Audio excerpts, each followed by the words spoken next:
Hey, what's up everyone? Today let me show you how to fix the TikTok live stream problem. If you're not being able to go live inside of your TikTok account, there are a few things that you can try out. Firstly, make sure that your app is up to date. Head over to the Play Store or the App Store to check if there are new updates available. So if there are, you can just tap on the update button and make sure that the application is updated.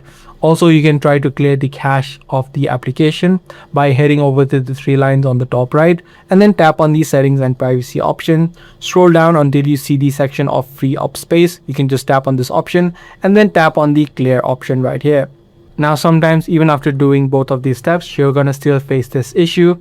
If that is the case, then you just need to wait out a couple of minutes and maybe sometimes even a couple of hours before you can go live, because the issue is on the TikTok's end and not on your end.